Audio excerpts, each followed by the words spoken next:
Buen día a todos.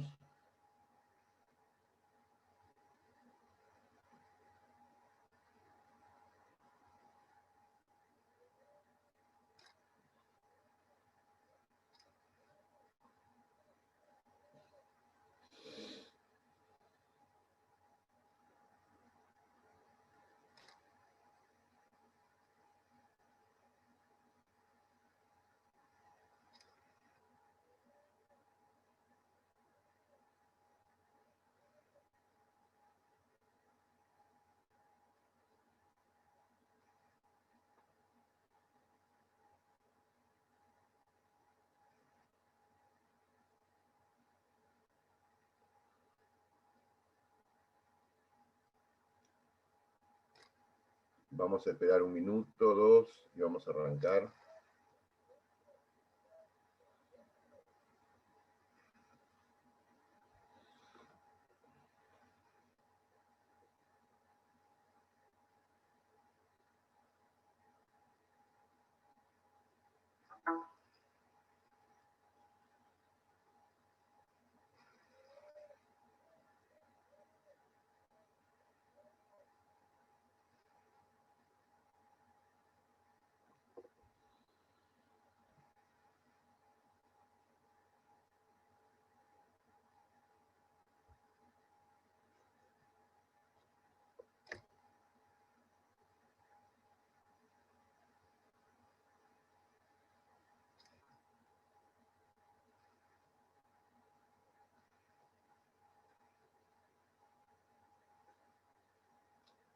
Uno, dos, tres, cuatro, cinco, seis, siete, ocho, nueve. Bueno, ¿me escuchan bien? Arrancamos. Buenos días. Estábamos viendo ayer acefalía. Yo les dije que busquen la ley, espero que lo hayan hecho. Hoy la ley que rige en acefalía es la ley 20.972, sancionada en el año 1975, con las reformas que se le incorporaron por la ley 25.716, que fue sancionada a fines del año 2002 y publicada, o sea, puesta en vigencia a partir del mes de enero del año 2003. No vamos a detenernos más en esto, simplemente pedirles que estudien este tema, porque es un tema de examen, este es un tema para nosotros muy importante, y solamente darles mi opinión personal con respecto a este tema. Tengo la ley acá, pero no vamos a detenernos demasiado porque quiero avanzar sobre otros temas que, desde mi punto de vista, la Constitución le pide otra cosa al Congreso. La Constitución, el constituyente, en el artículo 88, lo que le está pidiendo al Congreso que en cada caso particular de acefalía, en cada situación, porque no hay dos situaciones iguales, el Congreso determine qué funcionario público ocupa el cargo, sea en forma transitoria, hasta que cese la causal de acefalía o hasta que un nuevo presidente sea electo. Y el Congreso ha interpretado este artículo dándole un carácter más general, sancionando leyes, repetimos lo que dije ayer, en 1868, que rigió por más de 100 años, que obedeció a un problema político de 1868, pero que finalizado ese problema se le aplicó en numerosísimas oportunidades, a veces bien y a veces muy mal, como en el caso de la destitución y arresto del presidente Frondizi. Fíjense qué cosa, ¿no? El presidente Frondizi, que asume en 1958, va como su vicepresidente, el doctor Gómez. Gómez renuncia al año y medio por problemas personales e ideológicos y de funcionamiento. Frondizi es un personaje, para mí fue un muy buen presidente, un personaje muy controvertido, tuvo 32 intentos de golpe de Estado, no uno ni dos, 32. Y en el año 1962, ya no tenía vicepresidente, había una interna entre las fuerzas del ejército argentino, había dos sectores bien diferenciados, y uno de estos sectores lo arresta en la propia casa de gobierno. y se lo lleva preso a un barco y de ahí lo llevan a la isla Martín García. La isla Martín García es una isla donde ha habido varios presidentes detenidos, Irigoyen, Perón y Frondizi. En el interín que se lo están llevando a la isla Martín García, José María Guido, que era presidente alterno del Senado, fíjense, en 1962 no había celulares, no había internet, no había nada de lo que hay ahora, ¿no? Casualmente él sube, pasa por la corte ahí en Plaza Lavalle, en Buenos Aires, sobre la calle Alcahuano, por una entrada de costado. Él sube a la corte y casualmente estaban todos los ministros de la corte esperándolo.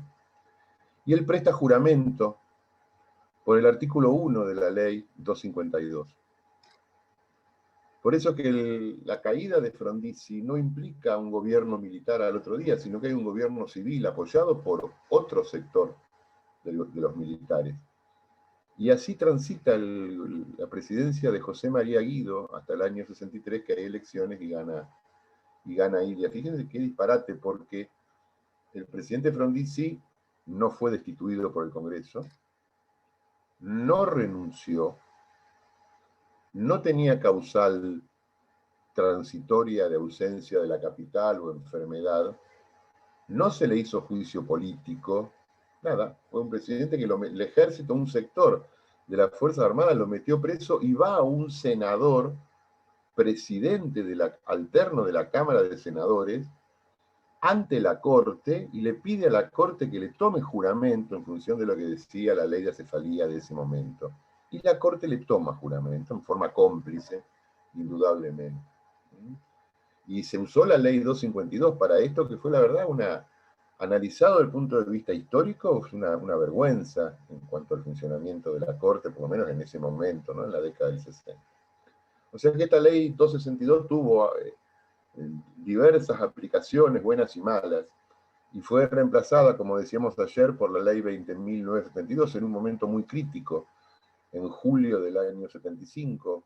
Ya había fallecido el presidente Perón, estaba en ejercicio la presidenta Martínez de Perón, y el gobierno era caótico, había pedidos de juicio político, ya estaba la subversión, la guerrilla, ya había problemas económicos, venía el Rodrigazo, todo lo que ustedes me imagino que deberían conocer. Se sanciona esa ley, y si ustedes la han leído en profundidad van a ver que esa ley no, a diferencia de la 252, no establece una salida electoral. La 252 sí establece una salida electoral porque el presidente provisorio tiene un mes para convocar a elecciones. La 20972 dice que no, que el presidente provisorio tiene 48 horas para convocar a la Asamblea Legislativa, y es la Asamblea Legislativa la que va a elegir un presidente. O sea que la ley sustituye el procedimiento de elección popular por un procedimiento de elección en el ámbito de la Asamblea Legislativa, y achica el concepto de funcionario público del artículo 88 de la Constitución, lo achica a las figuras de diputados, senadores y gobernadores de provincia.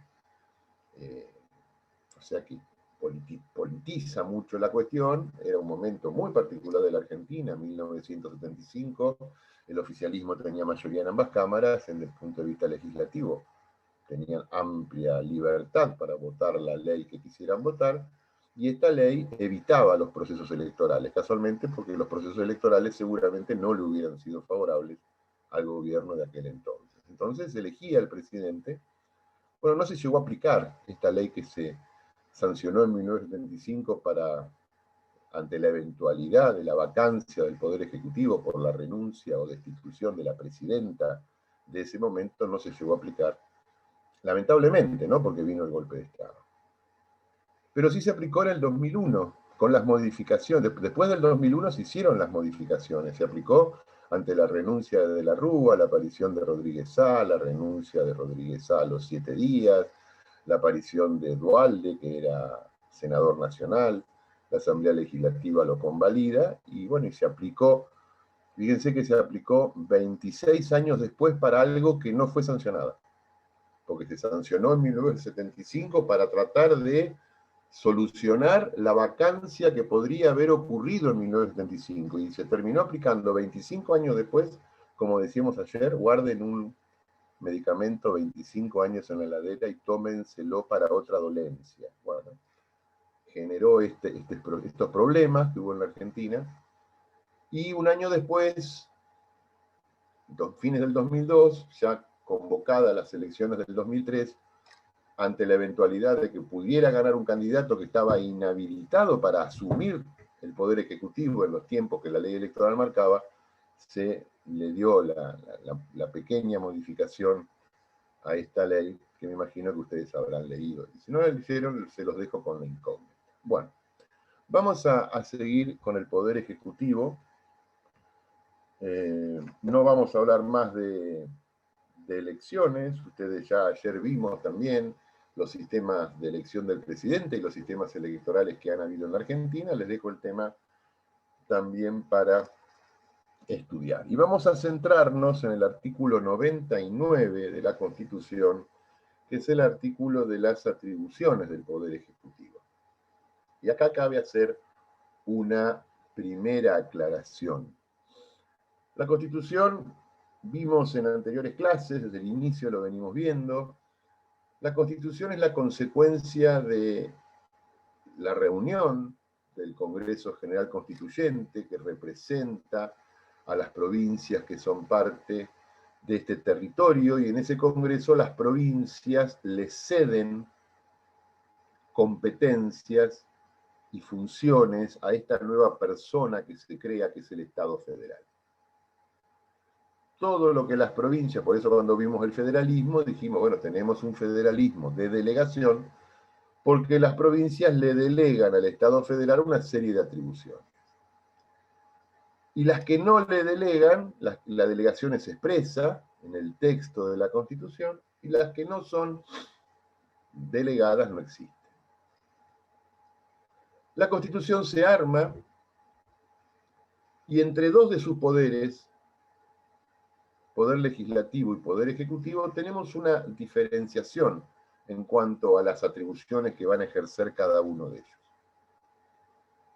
Ustedes van a ver que en el poder legislativo las atribuciones del Congreso son las que están enumeradas en el artículo 75 de la Constitución, las que están desparramadas por otros artículos de la Constitución, no todas están en el 75, están por todos lados, y las que nacen en el último inciso del artículo 75, hay una salvedad, las que nacen de la soberanía del pueblo. O sea que el Congreso de la Nación tiene facultades expresas e implícitas. El poder legislativo tiene facultades expresas, que son las que están escritas expresamente en la Constitución, sea en el artículo 75 o en otros, y facultades implícitas, que no están enumeradas, pero que surgen, como dice el último inciso del 75, pero que surgen, vamos a leerlo,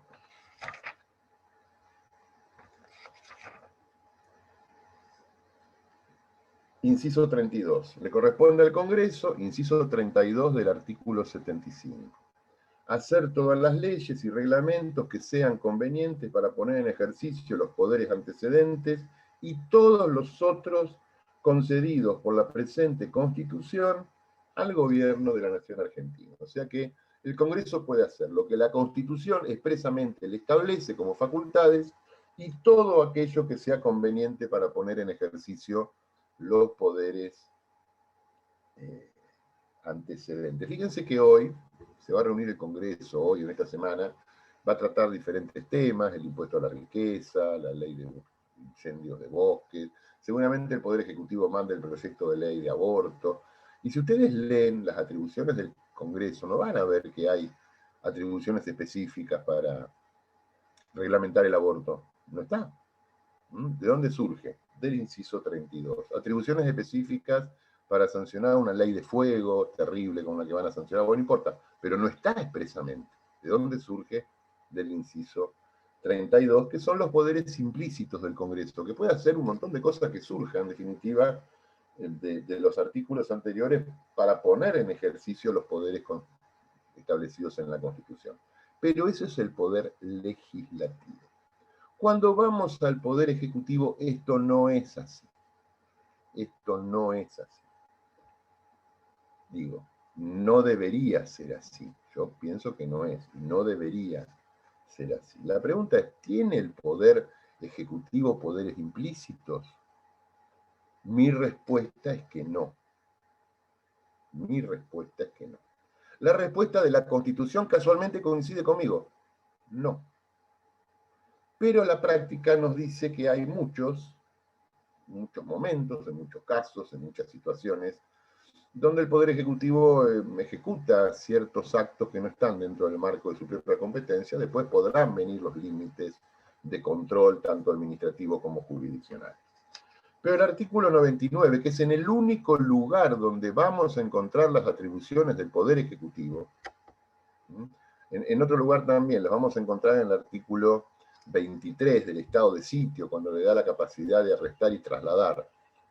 Pero después solamente las vamos a encontrar en el artículo 99. Y cuando leemos todos los incisos del artículo 99, no encontramos que el Poder Ejecutivo tenga facultades implícitas. Entonces, para redondear esto, lo que yo pienso sobre el tema es que tanto el Poder Legislativo como el Poder Ejecutivo tienen facultades expresas, redactadas en el texto de la Constitución. El Poder Legislativo sí tiene facultades implícitas que surgen del inciso 32 del artículo 75. El Poder Ejecutivo no las tiene. ¿Qué puede hacer el presidente? Solamente lo que el artículo 99 le dice que puede hacer. Después podrá hacer un montón de cosas fuera de la Constitución, como ir a dar clase a la Facultad de Derecho de la UBA, o como el otro día viajar a saludar al presidente que asume en Bolivia, o ir a una reunión a la provincia de Jujuy, o hacer lo que quiera. Pero para ejercer sus competencias, solamente en el marco del artículo 99 y excepcionalmente el artículo 23, cuando se produce esa excepción, esa emergencia, que es el estado de sitio. ¿En qué me baso para esto? Bueno, no hay jurisprudencia en nuestro país, pero el doctor Egmejian, que fue un gran profesor de Derecho Constitucional, que fue titular de una de las cátedras de la Facultad de Derecho de la Universidad Nacional de Buenos Aires, que ustedes seguramente lo conocen por esos famosos casos de Mejián con Sofovich, etcétera, etcétera, sobre la operatividad o no de algunos aspectos de los tratados internacionales, etcétera.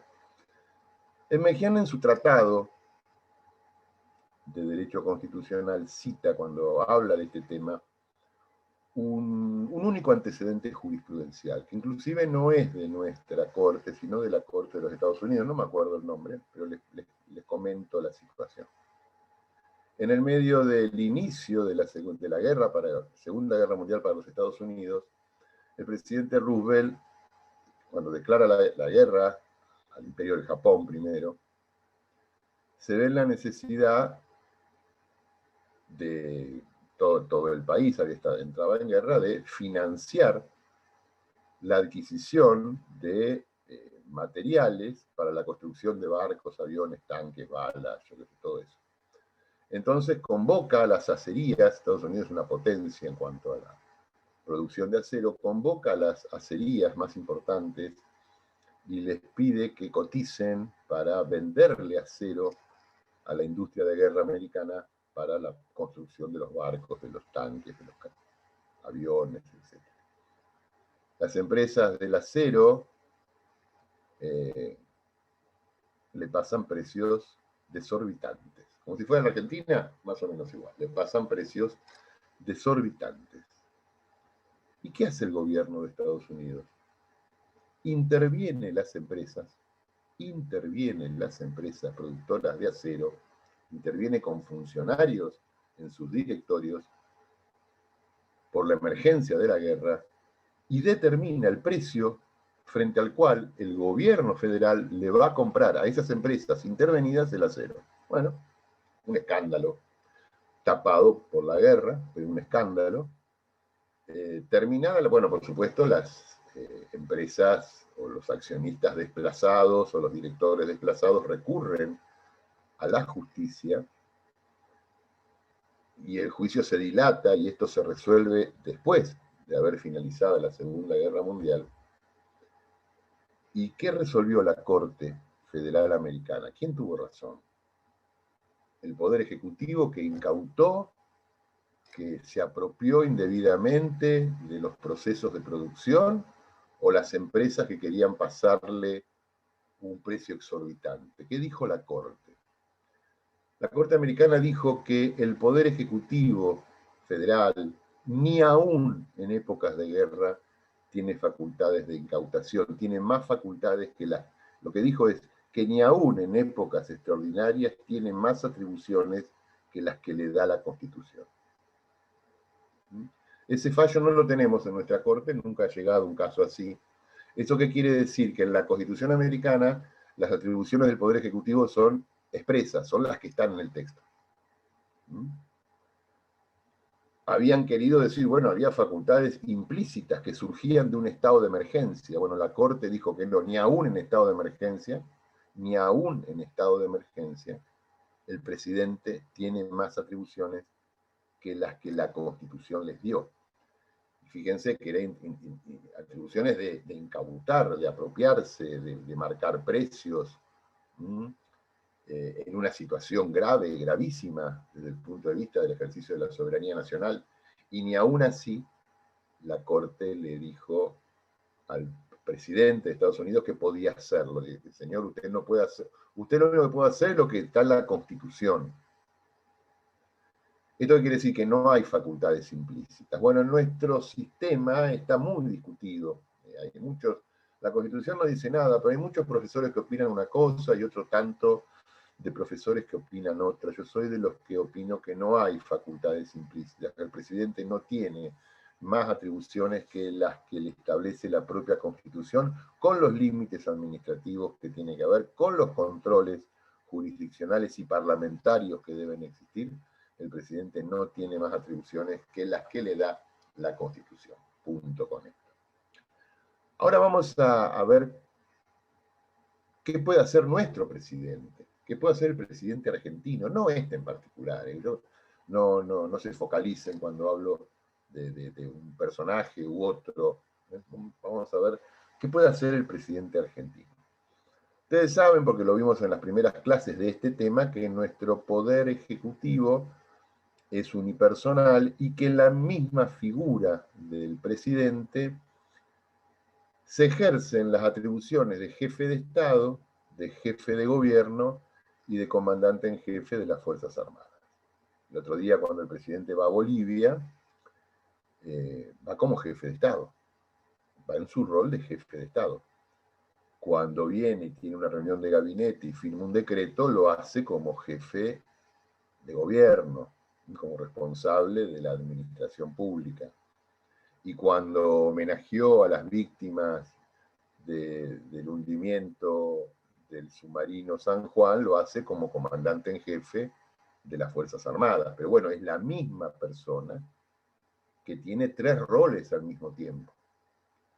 Y antes de la reforma de 1994 tenía un cuarto rol, que creo que lo hemos visto, que aparte de jefe de Estado, de jefe de la administración pública y de comandante en jefe de las Fuerzas Armadas, era, según lo que decía la Constitución, y así lo definía, jefe inmediato y local de la capital federal, porque elegía él el intendente y delegaba en una persona que él elegía las atribuciones de gobierno de la Ciudad de Buenos Aires, sede de la Administración Pública Nacional.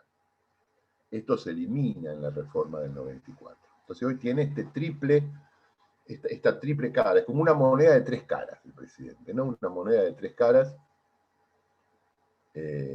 por un lado el jefe de Estado, por otro jefe de la administración pública y por otro comandante en jefe. Vamos a leer las atribuciones del artículo 99 y vamos a ir definiendo en cada caso qué significa cada una de estas atribuciones y en qué rol el presidente las ejerce. Y vamos a detenernos en dos o tres para profundizar un poquito algunas que me interesan más que otras. Sin perjuicio que ustedes las tienen que estudiar todas.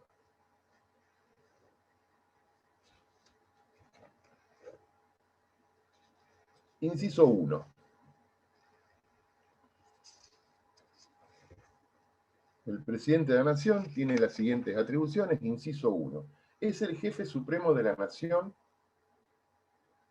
jefe de gobierno y responsable político de la administración general del país. Primero hagamos una aclaración. En la Constitución aparece la palabra jefe. A mí no me gusta la palabra jefe, pero viene de la Constitución chilena de 1833. La usaba mucho Alberdi, y jefe, porque queda feo, la verdad, jefe queda feo. Pero es una palabra que es mucho más antigua de cuando acá en la política argentina se empezó a hablar de jefe, ¿no? Se empezó a hablar de jefe en un libro que se publica a fines de los 90, que se llamaba El Jefe. ¿Y a quién le decían el jefe? Al presidente Menem. Entonces, unos escritores, unas escritoras, escribió un libro que se hizo muy famoso en ese momento, que se llamaba El Jefe, porque en la Casa de Gobierno al presidente le decían el jefe. Pero eso es posterior. La Constitución utiliza la palabra jefe desde sus orígenes, desde 1853. Y de ahí devienen las jefaturas. Las jefaturas presidenciales que van a encontrar ustedes en los textos de libros devienen de la palabra jefe que utiliza la Constitución. Por eso tenemos al presidente como jefe de Estado, al presidente como jefe de la administración pública y como comandante en jefe de las Fuerzas Armadas.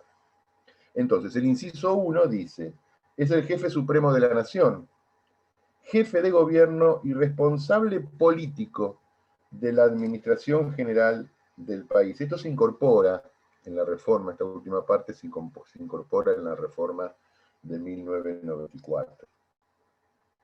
Antes decía, es el jefe supremo de la nación y tiene a su cargo la administración general del país. Eso es lo que decía antes de la reforma, este inciso. Ahora dice que es el jefe supremo, jefe de gobierno y responsable político. ¿Por qué? Porque el responsable administrativo va a ser el jefe de gabinete. Cuando la reforma del 94 incorpora esta figura, así media sui generis, jefe de gabinete, que nadie sabe muy bien, casi todos saben muy bien, pero no era lo que se esperaba de esta institución. Ahí se le delegan constitucionalmente las facultades de la administración, pero el responsable político es el presidente. En el inciso 1, entonces, vemos, si tuviéramos que clasificar el inciso 1, ahí vemos la actuación del presidente como jefe de Estado y como jefe de gobierno. Porque al principio inicia diciendo, es el jefe supremo de la nación, jefe de Estado. Jefe de gobierno, lo está diciendo sin necesidad de que inventemos nada, y responsable político. Responsable político porque el responsable administrativo es el jefe de gabinete, en este momento el señor Cafiero. Vamos al inciso 2. Expide las instrucciones y reglamentos que sean necesarios para la ejecución de las leyes de la nación, cuidando de no alterar su espíritu con excepciones reglamentarias. Este inciso es tal cual se sancionó en 1853, nunca ha sido modificado. Y fíjense que esto habla de la facultad o la capacidad reglamentaria del presidente. Y acá hacemos un punto y nos vamos a otro tema para después volver. Fíjense que cuando yo les pregunte en el examen cómo se expresan los poderes del Estado, digo, ¿cómo se expresa el Poder Judicial? ¿Cómo sabemos lo que piensa el Poder Judicial? Lo sabemos por su sentencia. Cuando yo quiero saber qué piensa la Corte, leo la sentencia, no leo los artículos en Clarín de los integrantes de la Corte, eso no me interesa. A mí me interesa saber qué piensa la Corte, qué piensa la Cámara de Apelaciones de Mar del Plata, qué piensa el Juzgado 4 Civil y Comercial de Mar del Plata. Leo sus sentencias. El juez se expresa por sus sentencias. Cuando yo veo y pregunto cómo se expresa el Congreso de la Nación a través de las leyes, fundamentalmente el Congreso se expresa, ejerce su competencia sancionando leyes. Serán buenas, malas, no importa. Y después tiene algunas competencias no legislativas, como ser iniciador del proceso de la reforma, o sea, competencias preconstituyentes, proclamar al presidente, competencias electorales, juicio político, competencias jurisdiccionales, etcétera, etcétera. Y cuando yo pregunto cómo ejerce sus competencias el Poder Ejecutivo, las ejerce a través de los decretos. El presidente no es que va caminando por los pasillos de la Casa de Gobierno y se cruza con el ministro de Salud, le dice, che, Ginés, comprá 25 millones de vacunas rusas, ah, bueno, listo, jefe, me voy, va y llama por teléfono a Putin, che, Putin, te compro 20... No, no es así, no es así. A muchos les gustaría que sea así, pero no es así. El Poder Ejecutivo se expresa a través de decretos. ¿Cuántos tipos de decretos hay? Al menos 4. Al menos 4. ¿El decreto qué es? El decreto es ustedes lo van a ver en derecho administrativo, que es un derecho hermoso, al que le gusta, aquellos de ustedes que vayan a ejercer el derecho administrativo se los recomiendo. Primero porque no hay muchos administrativistas buenos en Mar del Plata. No hay muchos administrativistas. Hay algunos que son muy buenos, pero ya están viejos. Y hay algunos jóvenes que son buenísimos. Y hay mucho trabajo administrativo en Mar del Plata, mucho derecho administrativo. El estudiante de Derecho piensa que se va a recibir, ojalá le toque, ¿no? Y se le muera el bisabuelo que le dejó 4.000 hectáreas y 20 millones de dólares y es la sucesión de la vida. Eso es, pero eso no existe. Esos son sueños que todos tenemos cuando estamos en la facultad y que después no pasan. Le pasan a otros, pero a nosotros no. Ojalá le pasen, me invitan a la fiesta que hagan. Pero por lo general el abogado se las trata de arreglar trabajando todos los días como un perro y transpirando la camiseta. Y en el derecho administrativo hay mucho trabajo. En la administración pública municipal, en el puerto. En el puerto es todo laboral y administrativo, federal. La universidad, problemas con los docentes, todo derecho administrativo. Y hay mucha tarea administrativa, pero bueno, poco se... digamos, la municipalidad genera mucho trabajo para los propios abogados municipales como para los que vienen de afuera. Fíjense el otro día lo que pasó, este disparate, estos vándalos que rompieron un balneario.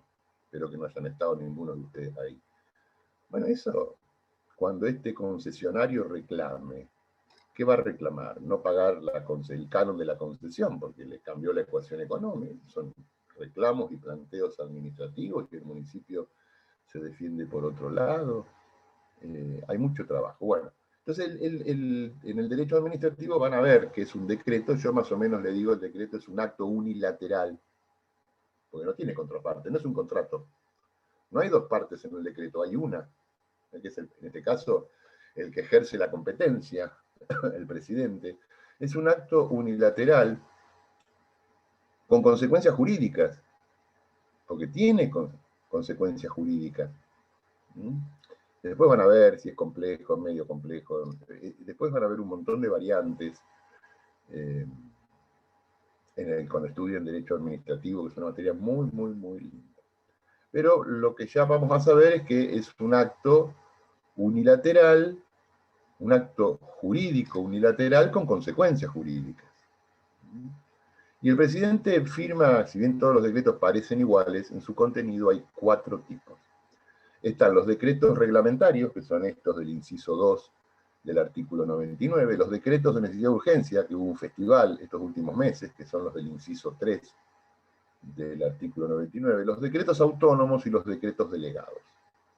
Los decretos delegados son los del artículo 76 de la Constitución. Entonces tenemos decretos reglamentarios, 99 inciso 2, decretos de necesidad y urgencia, 99 inciso 3, decretos autónomos son los del artículo 76, que ya lo vamos a ver, perdón, decretos delegados son los del artículo 76, y decretos autónomos, que son todos los demás. Por ejemplo, cuando el presidente designa al ministro de Economía, eso es un decreto autónomo. Son los decretos para el ejercicio de las facultades propias. Cuando el presidente convoca a sesiones extraordinarias, eso es un decreto autónomo, porque es un decreto que lleva adelante una competencia propia otorgada por la Constitución. Cuando el presidente le acepta la renuncia al presidente del Banco Central, que es lo que va a ocurrir en cualquier momento de esto, es un decreto autónomo. Cuando el presidente llama a licitación la construcción de una ruta nacional, ese es un decreto autónomo. Cuando se abre el proceso licitatorio y hay muchas ofertas y se adjudica una, ese es un decreto autónomo. O sea que el decreto autónomo es aquel que se usa para muchas cuestiones en el marco de las competencias propias otorgadas por la Constitución. El decreto delegado solamente para las causales muy específicas de la delegación legislativa del artículo 76. El decreto de necesidad y urgencia solamente para lo que establece específicamente el 99, inciso 3. Y los decretos reglamentarios son estos que vamos a ver ahora, solamente los encontramos en el 99, inciso 2.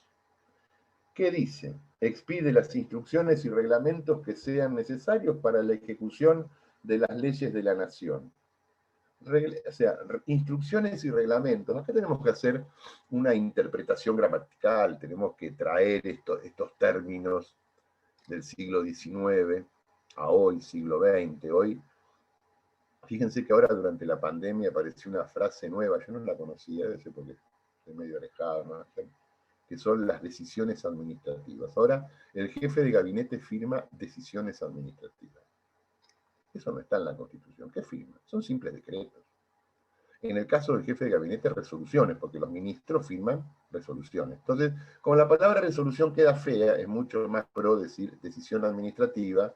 Bueno, es la palabra que nos ha gobernado los últimos 8 meses, decisiones administrativas. ¿Pero qué son? Resoluciones de ministerio, es el ejercicio de facultades propias. Entonces, lo mismo tenemos que hacer con estas palabritas, instrucciones y reglamentos que aparecen en el inciso 2. En definitiva, es la capacidad reglamentaria que tiene el Poder Ejecutivo. Vamos a poner un ejemplo. Muchos se piensan, yo creo que la gran mayoría, se piensa que cuando el Congreso de la Nación sanciona una ley, se acabó todo. Ya está. Se sancionó la ley, tenemos... Y cuando se sancionó la ley no tenemos nada, lo único que tenemos es una ley. Supóngase una ley que nos cause agrado. A ver, una ley que le dé un subsidio, como este país es el país de que se regala plata, vamos a seguir regalando plata, vamos a inventar un ejemplo, una ley que establezca un subsidio de 15.000 pesos por mes para todos los estudiantes universitarios de la Universidad Nacional de Mar del Plata, que al menos hayan aprobado una materia durante la emergencia sanitaria. Ese es el texto de la ley. Bueno, seguramente ustedes han aprobado al menos una materia. Leen el diario, se enteran que salió la ley y se ponen indudablemente muy contentos. Y el otro día van a la puerta del rectorado, tocan timbre, sale el personal de vigilancia y le dice, mire, yo soy Fiorella Di Massa, quiero cobrar los 15.000 pesos porque van con el diario, se sancionó una ley. Seguramente ese señor se va a reír mucho, te va a cerrar la puerta y va a seguir tomando mate y escuchando la radio, que es lo que hace habitualmente todo el día. Y vos te vas a quedar con el diario diciendo, pero che, los estudiantes universitarios de la Universidad Nacional de Mar del Plata, que al menos hayamos aprobado una materia durante la emergencia, el gobierno federal nos va a dar un subsidio de 10.000 pesos. ¿Cómo hago para cobrarlo? Vos hiciste bien, compraste el diario, te informaste y fuiste a la universidad. Bueno, la ley no va a hacer que les paguen los 10.000 pesos. Porque la ley solamente es eso, es una ley, que es la voluntad conjunta de una mayoría especial en el ámbito legislativo. Pero para que la ley funcione, como dice el inciso 2, para la ejecución de las leyes, hay que reglamentarlas. Porque ser legislador en la Argentina, que es un honor, pero a veces es un acto de gran irresponsabilidad, porque muchos creen en lo que se dice en teoría, el fetichismo de la ley. ¿Qué es el fetichismo de la ley? Pensar que con la sola existencia de la ley se solucionan los problemas. Es una cuestión muy fetiche, ¿no? Sancionamos la ley, ya está, solucionamos todos los problemas. No, no solucionaste nada, sancionaste una ley. Y máximo una ley como esta, que tiene un componente económico importante. Entonces, el Congreso sancionó la ley, la manda al Poder Ejecutivo, el Poder Ejecutivo la promulga, porque está de acuerdo el presidente con la ley que sancionó el Congreso, está de acuerdo el presidente con otorgarle un subsidio de 10.000 pesos a todos los estudiantes universitarios de la Universidad Nacional de Mar del Plata, y se la manda al ministro de Economía. El ministro de Economía la va a mirar y va a decir, mira, tengo otros problemas mucho más importantes que los estudiantes universitarios de Mar del Plata. Tengo la misión del fondo, tengo el dólar blue que explota, tengo los acreedores, los bonistas, los fondos buitres, los sindicatos, Baradel que no quiere dar clases, ya todos los problemas que tengo, y yo tengo que darle 10.000 pesos a cada estudiante universitario en Mar del Plata. La deja ahí tirada. Los estudiantes universitarios hacen un par de movilizaciones, queman 2 o 3 autos, rompen el rectorado, todo civilizadamente como hacemos en la Argentina, prendemos fuego a la Facultad de Derecho, todo porque queremos 10.000 pesos para la birra el fin de semana. El presidente dice, che, Guzmán, mira, tengo estos pibes que están indomables, fíjate esta ley. Entonces, ¿qué hace el ministro? La mira, dice, es un disparate, todos coincidimos que es un disparate, pero más disparatado es pelearme con el presidente por este disparate. Tengo problemas más grandes, se la manda el subsecretario de Finanzas. ¿Qué hace el subsecretario de Finanzas? Bueno, ¿de dónde sacamos la plata? ¿Cuántos son? Entonces se puede leer la ley por lo que está muy mal redactada, no dice cuál es el universo, si son 10 estudiantes, son 100, son 1000. Entonces le manda una nota al rector de la Universidad de Mar del Plata, preguntándole cuántos estudiantes universitarios están en esta situación. El rector le manda una nota a todos los decanos, pasan 4 meses y al final sabemos que son 500 alumnos universitarios los que durante la pandemia aprobaron al menos una materia. Entonces ya sabemos cuánto va a costar esto. Vuelve todo al secretario de Finanzas, hace la reglamentación. Entonces, ¿cómo es la reglamentación? Es encontrar en qué renglón del presupuesto encontramos estos 50 millones de pesos, ponele, para pagar este subsidio. Entonces, bueno, lo encontramos en el ministerio, en la secretaría, el Ministerio de Obras, se iba a hacer un puente en la provincia de Catamarca para cruzar un arroyo, bueno, eso lo tachamos. Le pedimos al jefe de gabinete que modifique el presupuesto y que pase esa partida de obras a la partida de educación, y aparece la partida de educación, 50 millones de subsidio de estudiantes universitarios en Mar del Plata. Después definimos dónde, a través de qué institución se va a pagar. Bueno, puede ser Banco Provincia, Banco Nación, el Santander, al final definimos que sea el Banco Nación. ¿Qué requisitos le vamos a pedir al que va a cobrar? Bueno, que tenga una constancia de la universidad. Le decimos a la universidad que emita una constancia para que el que vaya a cobrar se identifique y que esté en el sistema informático, porque ahora es todo por internet, que esté en el sistema informático. Y reglamentar, esta es la reglamentación. 7, 8 meses después, con suerte, van a poder ustedes tener la ley y la reglamentación de la ley. La reglamentación de la ley. Que es lo más importante, porque es lo que la pone en ejecución. Porque leyes tenemos un montón en la Argentina. Y no son operativas, como habíamos visto, la clasificación de normas. No, la mayoría de las leyes no son operativas. Las leyes necesitan ser reglamentadas para poder ser implementadas. ¿Y quién las va a reglamentar? El Poder Ejecutivo. ¿Y a través de qué capacidad constitucional? Inciso 2 del artículo 99. A veces las reglamenta y a veces no. Entonces tenemos un montón de leyes, hermosas leyes, sancionadas por el Congreso de la Nación, que no han sido reglamentadas. Y a veces tenemos leyes que han sido mal reglamentadas, porque no se cuida lo que dice el último inciso, la última parte, que dice, cuidando de no alterar su espíritu. Fíjense que el constituyente de 1853 incorpora una palabra esotérica, espíritu, en el ámbito del lenguaje constitucional. ¿Cuál es el espíritu de la norma? Esto viene muy de Savigny, del espíritu de la ley, ¿no?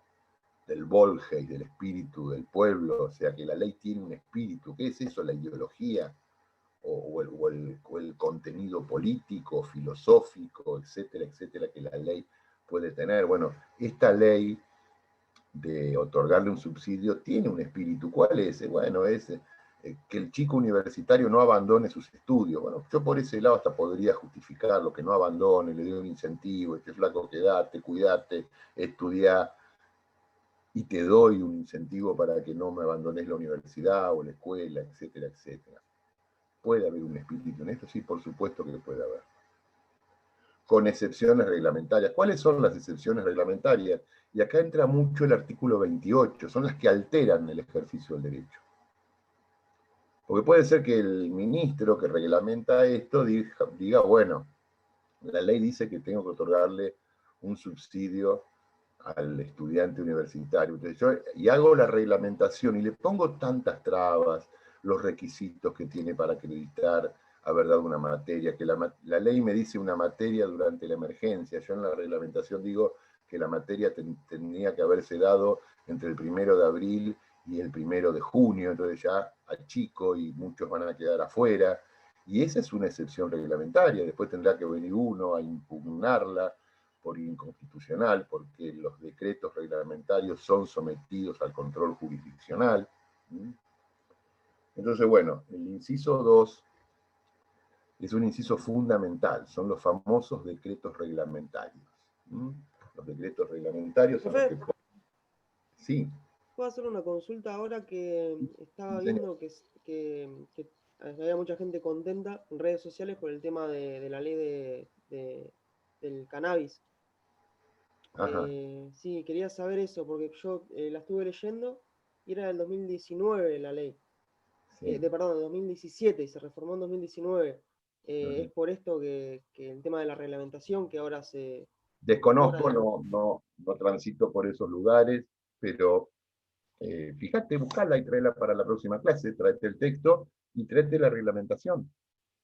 Porque la reglamentación no la conozco, sinceramente la desconozco, pero la reglamentación puede ser que la mejore, que la haga más ágil o que la frustre definitivamente. ¿Vos qué leíste, Adam? No, leí eso, empecé a chusmear en Facebook que estaban todos contentos por el cannabis. Bueno, pero no estudiemos por Facebook. No Y estudiemos. ahí me enteré, digamos, entonces la busqué, pero Sí, pero no con sabía fines por qué. medicinales, es la capacidad de la plantación o el cuidado orgánico para fines medicinales. Ahí la reglamentación, ¿qué vale? Porque yo para fines medicinales puedo tener 2 macetas o puedo tener 4 hectáreas.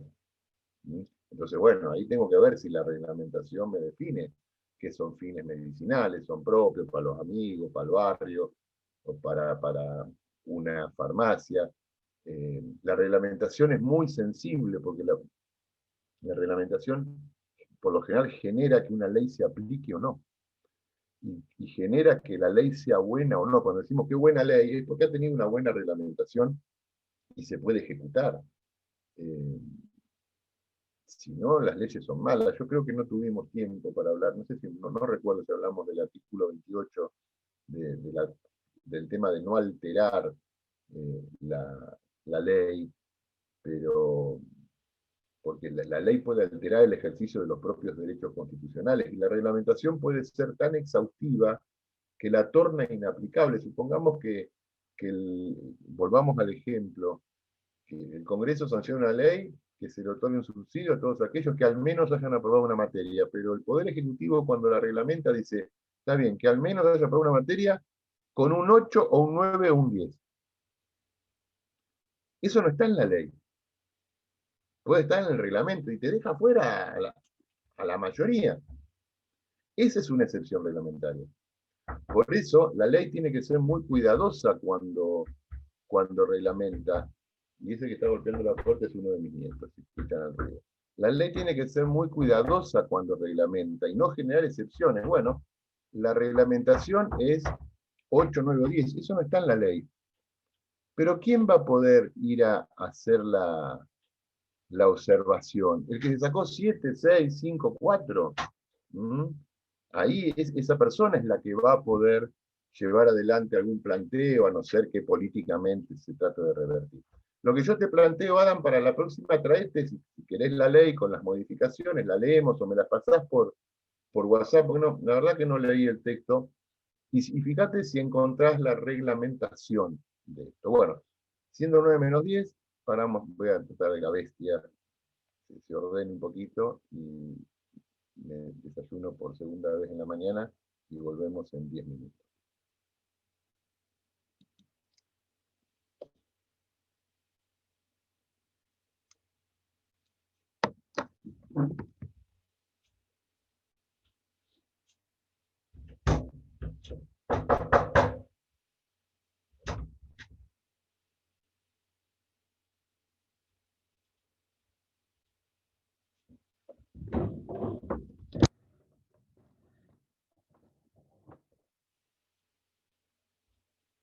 ¿Podés abrir la puerta?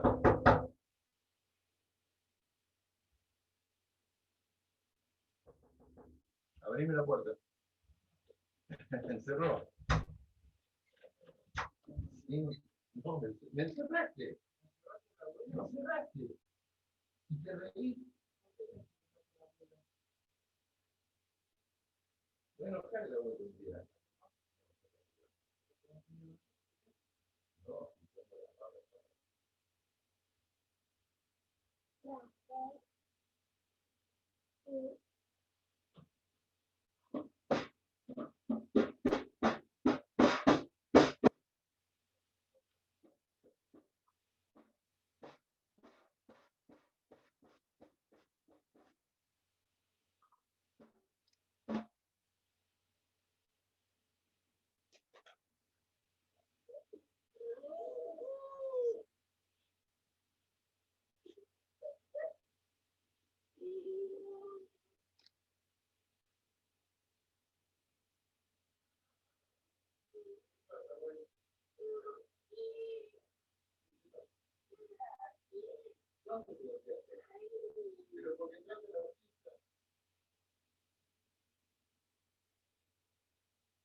Bueno, volvemos un ratito más.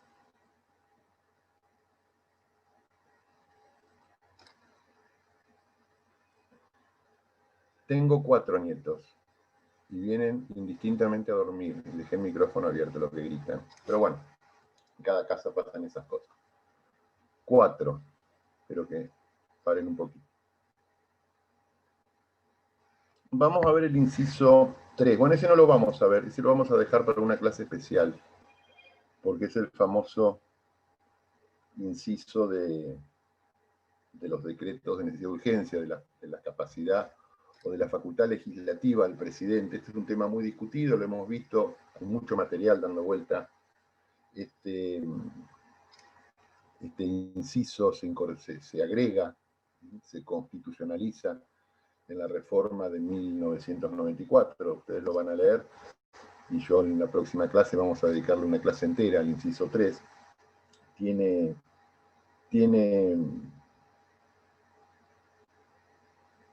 varias partes. La primera es muy simple, porque esa es la que venía desde la Constitución originaria, donde el presidente dice: participa en la formación de las leyes con arreglo a la Constitución, las promulga y las hace publicar. Bueno, hasta ahí era antes, en esto no hay problema, es la participación. Ustedes saben, no sé si ya están viendo el procedimiento de formación y sanción de la ley, donde el Poder Ejecutivo tiene una participación importante, que puede ser al principio, al inicio, cuando el Poder Ejecutivo es iniciador, o sea, una ley, un proyecto de ley puede ser iniciada por el presidente, por cualquier legislador, sea diputado o senador, o a través de una iniciativa popular. Esto que está incorporado en la Constitución no se ha utilizado, lamentablemente nunca, pero participa en la formación de las leyes y después dice, las promulga, cuando el Congreso las sanciona, las promulga, puede no promulgarlas, o sea, puede observarlas y las devuelve, eso lo van a ver ustedes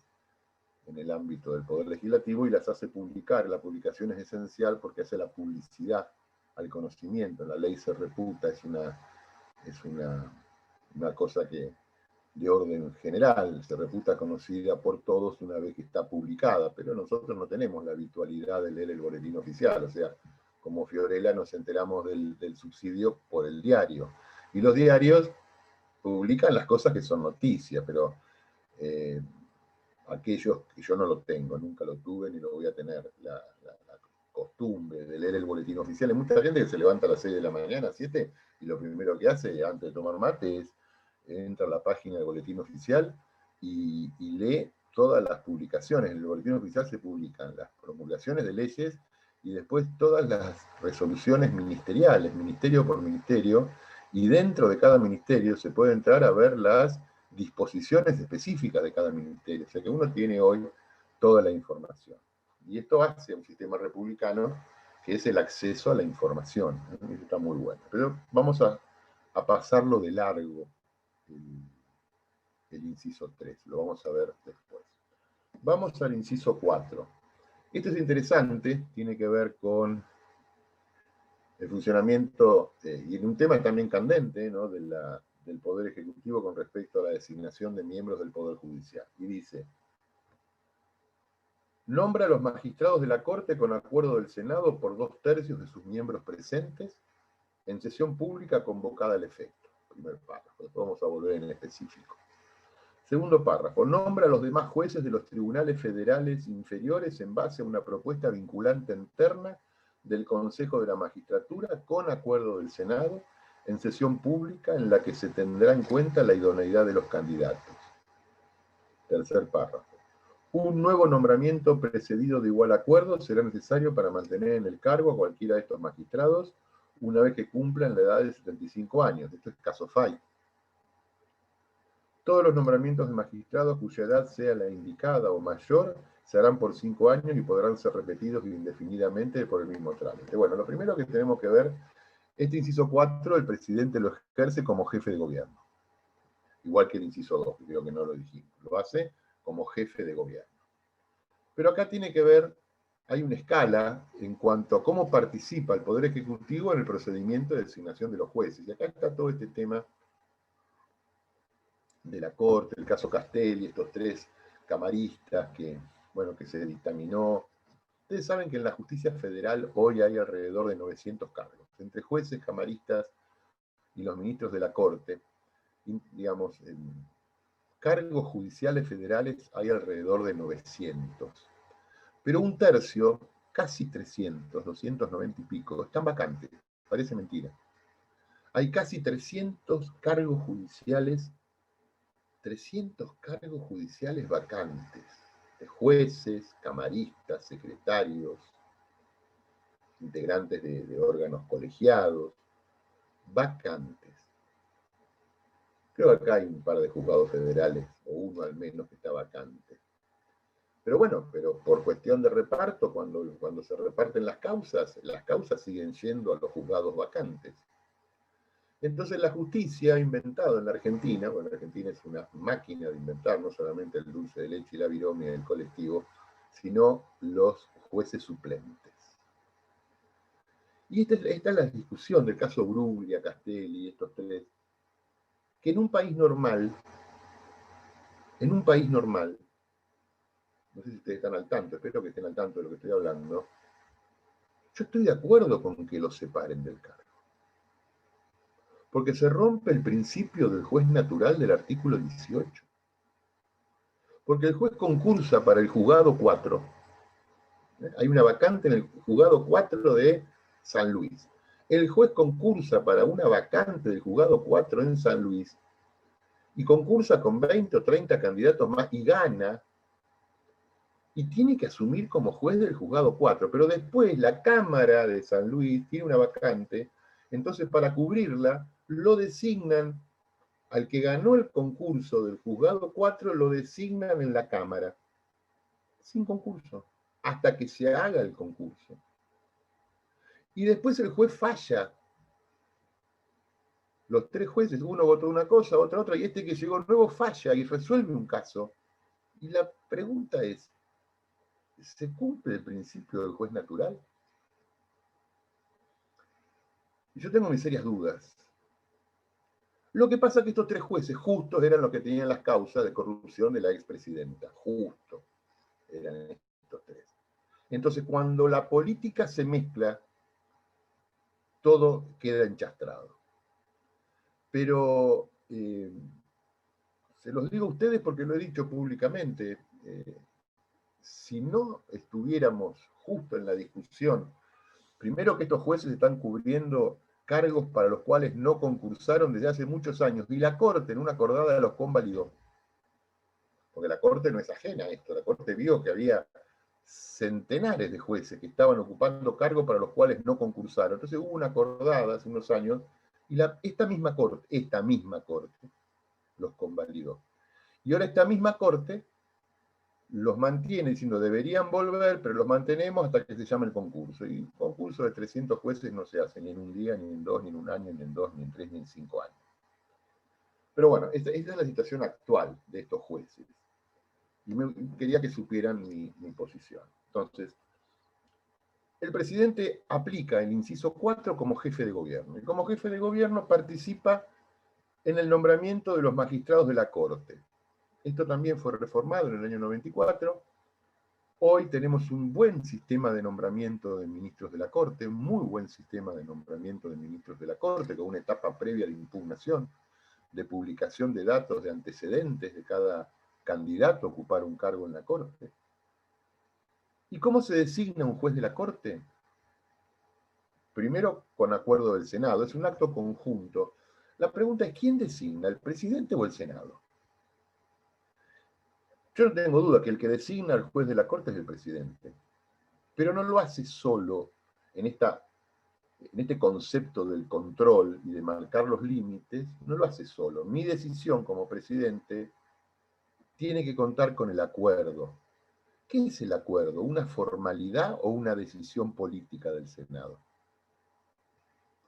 Muchos ven en el acuerdo una formalidad. Yo creo que no, es parte de formal, porque si no tengo los 2/3, no tengo la designación. Es una convalidación, es una decisión política. Es decir, bueno, es un acto conjunto del Poder Ejecutivo y de una parte del Congreso, no de todo el Congreso, de una parte del Congreso. Por 2/3 de los miembros presentes. Y acá vuelve a poner, el constituyente pone la palabra presente para que no haya duda. 2/3 de los presentes para el acuerdo.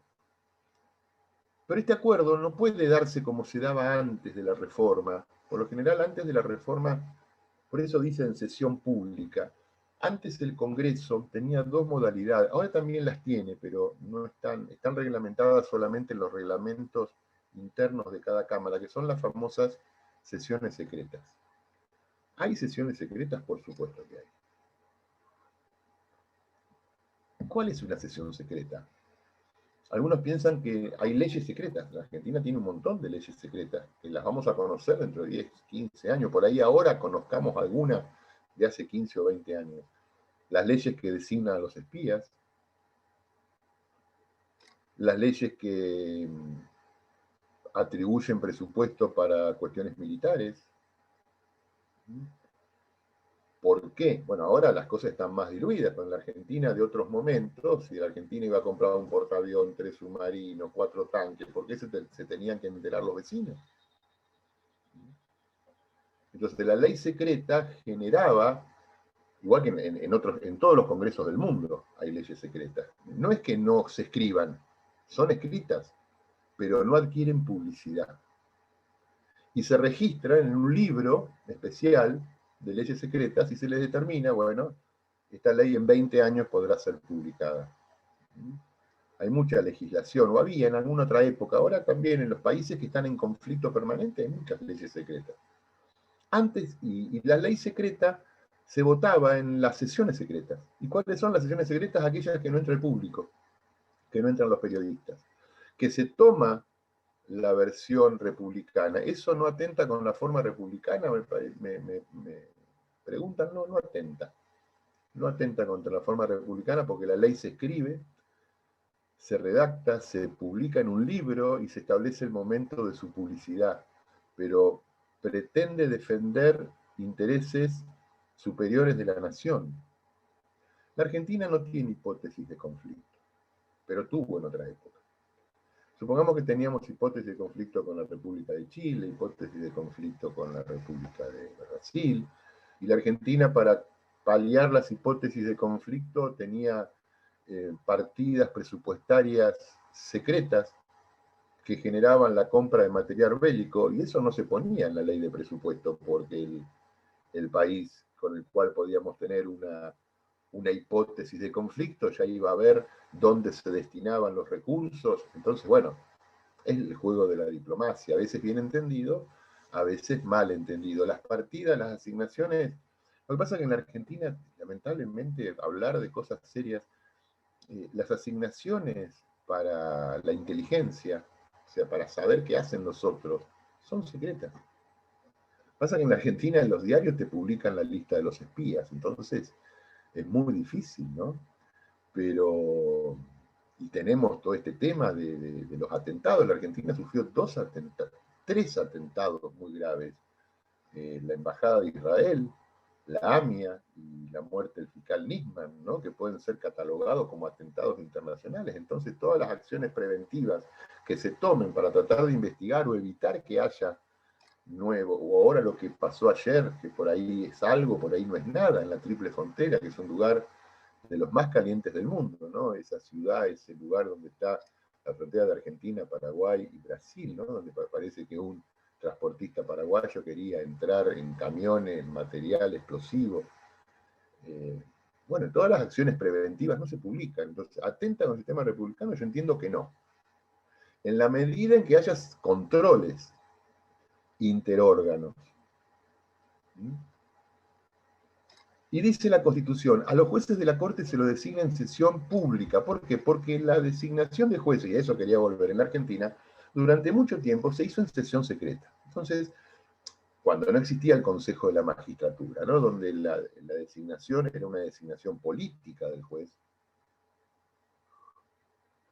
y donde se analizaban los antecedentes. Bueno, y según la época, por ahí venía un juez que era divorciado, en la década del 50 o del 60, y por el hecho de ser divorciado, se discutía, entonces no se lo designaba juez, porque no estaba mayoritariamente aceptado el divorcio, o volverse a casar, o la orientación sexual, o el juez era gay, Y eso se entendía que no se podía tratar públicamente y se trataba en sesión secreta para proteger cierta intimidad, para proteger los debates, las preguntas que se le hacían en las entrevistas, porque en algún momento la orientación sexual también era mal vista, hoy no, por suerte.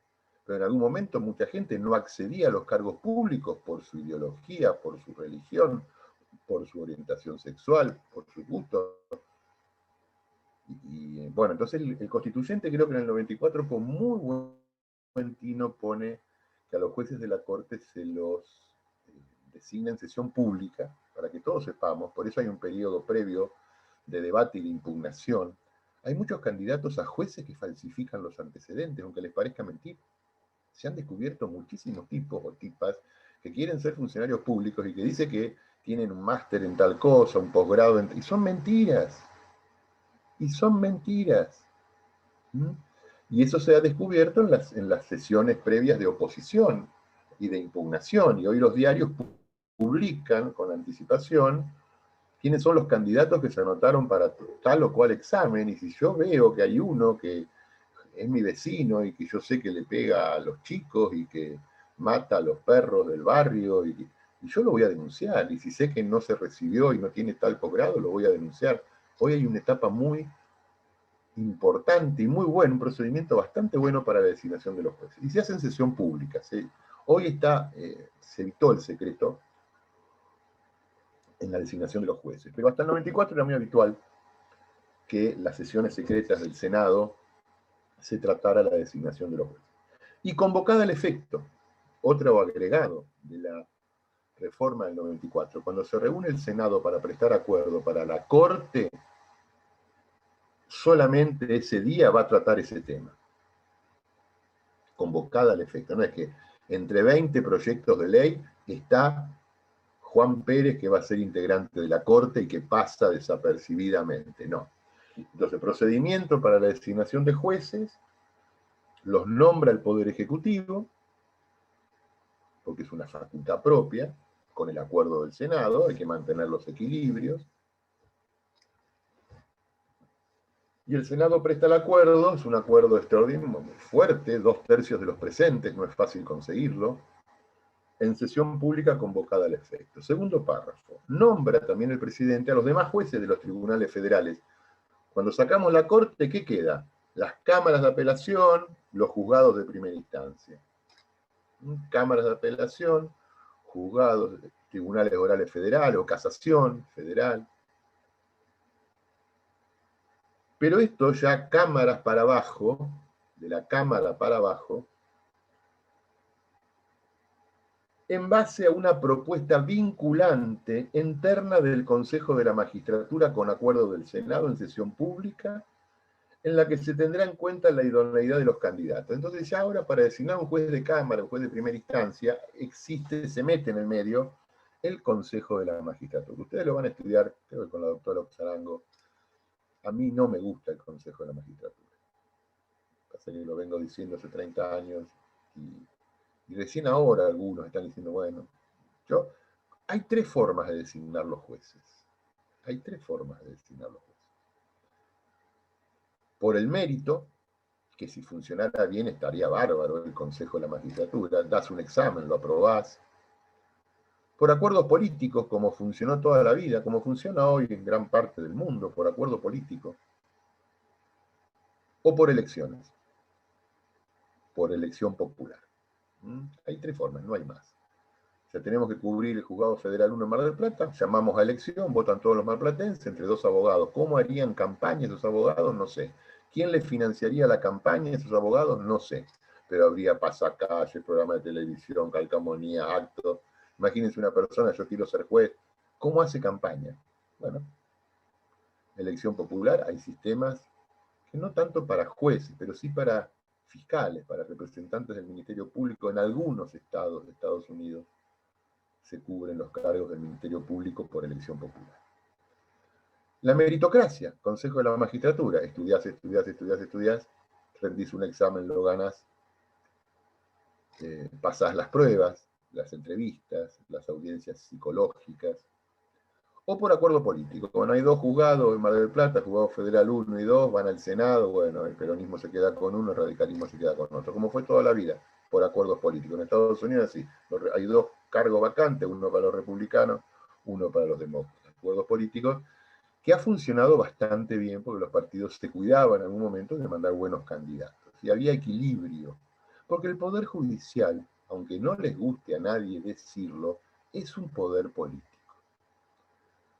El Poder Ejecutivo es un poder político, el Poder Legislativo es un poder político y el Poder Judicial es un poder político. La Corte cuando vota, cuando falla, la Corte habla de política. Si no, fíjense la Corte Argentina, las malabares, el equilibrio que hacen.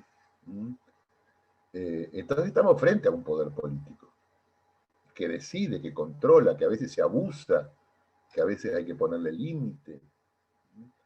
Y cubrir los cargos es todo un problema. En la Argentina, repito, en la justicia federal hay casi 300 cargos vacantes. ¿Cómo se cubren? Con este inciso que acabamos de leer, los nombra el presidente por una terna vinculante, o sea, vamos todos nosotros a dar examen. El otro día una ministra de Justicia, una subsecretaria de Justicia dijo una barbaridad. Entonces, uno se sacó 90 puntos, el otro sacó 80, el otro 70, el otro 44, el otro 32. Y el Consejo arma la terna. Y en la terna se evalúa el puntaje de la oposición del examen, pero también se le dan puntos a los antecedentes y a la entrevista personal. Y van a ver ustedes que muchos que les va mal en el examen, por eso digo, si fuera pura meritocracia, bienvenido sea, pero muchos que les va mal en el examen tienen una buena entrevista, le dicen a los entrevistadores lo que los entrevistadores quieren escuchar y aparecen arriba en el orden de mérito. Entonces un tipo que sacó 95 sobre 100 por ahí aparece séptimo y uno que sacó 52 sobre 100 aparece segundo. Porque se compensa lo académico con los antecedentes, con la evaluación psicológica y con la entrevista personal. Y hay política en el Consejo de la Magistratura, ya tiene una conformación política, por tanto, sus resultados son políticos. El Consejo de estos 20 que nos presentamos tiene que elegir 3 y tiene que fundamentarlo. Y le manda al presidente 3, en orden de mérito. Primero va Oscar Pagni, que se sacó 90 sobre 100, después va Rocío, que se sacó 70 sobre 100, y después va Santiago, que se sacó 50 sobre 100. Y el presidente lee los 3 y tiene que cubrir un juzgado federal en Mar del Plata. Dice, no, este español, este habla mal de mí, está en la facultad, no me quiere. Y le dice el ministro de Justicia, pero fue el mejor examen, pero no me quiere. Entonces lo elige a Rocío. No, pero Rocío sí me quiere. Pero Rocío dio peor examen. Bueno, pero a mí me gusta más Rocío. ¿Por qué no Santiago? Y no, Santiago no, porque también la familia de Santiago no me quiere, piensan distinto a mí. Bueno, y va Rocío, y le eligen a Rocío, que por ahí dio un buen examen, pero no dio el mejor. O sea, quiero decir con esto, ¿puede el presidente apartarse de la terna? Sí, puede apartarse del orden de la terna. Lo que no puede es designarla azul, porque azul no estaba en la terna. Entre Rocío, Santiago y Oscar, tiene que elegir a uno. El Consejo le mandó Oscar, Rocío y Santiago. Y el presidente dice, no, Oscar no lo quiero, la pongo a Rocío. ¿Lo puede hacer? Sí. Ahora, ¿puedo poner la candela o azul? No, ¿por qué? Porque no está en la terna. O sea, y esto también ha generado que el orden de mérito a veces no se respete. Entonces, vamos a un examen, tenemos un orden de mérito, el Consejo nos hace pasar por 20.000 filtros, son desgastantes los exámenes. Se genera una terna y el presidente de la terna elige al tercero. ¿Lo puede hacer? Sí, lo puede hacer. ¿Es justo? Bueno, la justicia es un acto que no podemos evaluarlo nosotros, pero lo que no puede hacer es elegir uno que no está en la terna. Y puede decir que el presidente no diga, no me gusta ninguno de estos 3, no me gusta ni Santiago, ni Oscar, ni Rocío, y le devuelvo la terna al Consejo de la Magistratura. ¿Lo puede hacer? Sí lo puede hacer. Porque ¿quién designa al juez? El presidente. ¿Qué se requiere? El acuerdo del Senado. Y estar en una terna. Pero el presidente dice, no me va a imponer el Consejo a mí. no me gusta ninguno de los tres. Espero la próxima terna. ¿Qué hace el Consejo? Vuelve a llamar a examen para que se termina ese examen. No es que, no le gusta al presidente estos tres, mando otros tres. No, llamamos nuevamente a examen. Y así estamos años y años y años tratando de cubrir una vacante en el Poder Judicial. En el mientras tanto, lo que yo les dije recién, bueno, pero los expedientes se acumulan. Bueno, pero tráelo al secretario del juzgado 3, nombralo juez interino al secretario del juzgado 3, nombralo juez interino a cargo del juzgado 1 y que resuelva, y que firme sentencias. ¿Está bien eso? Con la mano en el corazón. No está bien. Y eso es lo que está pasando en la justicia argentina. Y eso es lo que está pasando. No, pero tengo el juez de Comodoro Rivadavia que tiene la hija estudiando en la Facultad de Derecho y quiere venir a Mar del Plata. Bueno, pero el juez de Comodoro concursó para Comodoro. Bueno, pero es amigo de la ministra de Justicia y está vacante el juzgado 1 de Mar del Plata. Bueno, entonces como tiene contacto el juez que concursó para Comodoro, lo meten de suplente y está 5 años de suplente en el juzgado 1 de Mar del Plata y falla y resuelve. Y resuelve. ¿Es el juez natural del artículo 18? No. No. Por más que la causa sea las causas importantes que tienen estos jueces, ¿no? Entonces, este es el conflicto que hay hoy en la Argentina. Después viene el inciso 3, bueno, que es el tema de un nuevo nombramiento. Yo creo que ya, acá lo que se está discutiendo es cuánto dura un juez en su cargo. 75 años está bien. Después necesitan un nuevo acuerdo. Es porque en el 94 no sabían qué hacer con los jueces viejos. Ese es el problema. No sabían qué hacer con los jueces viejos. Y no sabían qué hacer con Fay, y estuvo hasta los 94. Pero ya estaba grande. La verdad que estaba muy grande. Pero bueno, Fay les ganó, porque no era un tema habilitado en la reforma del 94 entrar sobre las cuestiones de la inamovilidad o no de los jueces. Ahora la pregunta es, ¿los jueces tienen que durar toda la vida?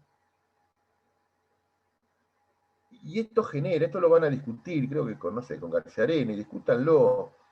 ¿Por qué el presidente dura 4, tiene que ir a elección, el legislador dura 4 o 6, puede ser reelecto? Y el juez, te designan juez a los 30, te jubilaste a los 65 y estuviste 35 años dictando sentencias. Te actualizaste, estudiaste, te preparaste.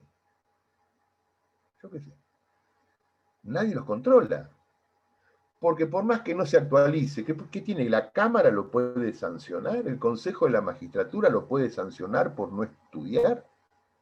¿O no deberían revalidar cada 5 o cada 10? ¿Por qué 30 años juez? La gran familia judicial. Y cuando vos ves que se van, están los hijos, los sobrinos, la esposa, las ex esposas, los nietos. Y hoy ves quienes firman los expedientes hoy y son los hijos o los nietos de mis profesores hace 30 años. Digo, pero fulano sigue siendo juez. No, el nieto. Bueno, el hijo, la suegra. Y entras a tribunal y son todos parientes, como en la municipalidad. Son todos parientes. Y yo creo que eso hay que discutirlo. Y yo creo que el ámbito académico es un tema para discutirlo. Ojalá ustedes algún día tengan la posibilidad de cambiarlo. Pero yo cada vez discuto más la inamovilidad de los jueces. Ojo, también discuto que no tienen que ser puestos como fichas de ajedrez por cuestiones políticas. Viene un presidente y pone todos los jueces amigos. No. Tiene que haber controles, una estabilidad. Está muy discutido el tema del pago de impuestos a las ganancias. Yo creo que es un tema que se tiene que discutir. Ahora ya se ha resuelto, ¿no? Los que entran hoy al Poder Judicial pagan, los que vienen de antes no, con el tiempo van a estar pagando todos. Pero el tema de la inamovilidad, 40 años juez. No me da ninguna garantía a mí. Es más, me parece que un tipo que está tantos años como que se acostumbra, como que es parte del decorado, ¿no? Pero bueno, hay otros que piensan distinto y bienvenido sea que piensen distinto. Bueno, entonces, esto del nuevo acuerdo después de los 75 años, porque claro, dura mientras dura su buena conducta, mientras no se mueran, o mientras no sean destituidos. Pero ojo ya, yo no soy, al contrario, ustedes me habrán escuchado, yo no soy de idea de tirar a los viejos por la ventana, al contrario, la experiencia es lo que más vale, pero puede ser un tipo 75 que esté muy actualizado y podés tener un juez de 40 años que sea un burro. O sea, el problema va por ahí, va por lo académico, y todos tienen que revalidar. Yo como docente cada tantos años doy concursos para revalidar, seguir dando clases. Ustedes como estudiantes, cada vez que tengan una materia, revalidan que la estudiaron. Y el diputado y el senador cada 4 años va a elección, el presidente va a elecciones y el juez. Y tenemos jueces, bueno, ahora ya está todo renovado, pero yo esto mismo lo decía en el 80 y pico, cuando empecé a dar clase, y había jueces que habían jurado bajo el estatuto del proceso y se habían quedado siendo jueces. Digo, flaco, pero vos no respetaste la Constitución y vos seguís siendo juez. Zaffaroni, por ejemplo. Lo tienen los penalistas, lo tienen arriba de todo en la montaña, y Zaffaroni fue juez del proceso y juró por los estatutos del proceso y siguió siendo juez y llegó a ser juez de la Corte. Entonces, bueno, yo pongo en duda, por lo menos les quiero hacer pensar el tema de la inamovilidad. Por ahí estoy diciendo una locura, por ahí estoy completamente equivocado, seguramente estoy completamente equivocado, pero pensémoslo. Bueno, vamos a dejar acá, vamos a seguir la semana que viene, nos queda un montón de incisos, vamos a detenernos la semana que viene en el inciso 3, que es el de la necesidad y urgencia, y en este que me gusta tanto, que es el 5, que es el del indulto y la conmutación de penas, y vamos a ver todos los demás y vamos a hacer alguna explicación específica en alguno en particular. ¿Preguntas? No. Bueno, no son de preguntar. Una lástima. Bueno, espero que sigan bien, que tengan una buena semana. Nos vemos el lunes. Si yo tengo un huequito, tengo una semana media complicada, si tengo un huequito yo los voy a convocar por el grupo para ver si podemos dar una clase y estoy preparando, quiero que hagan algún trabajo práctico antes del examen final. Así que bueno, nos estamos en contacto. Que tengan un buen día. Hasta luego. Chao, profe, buen día. Chao.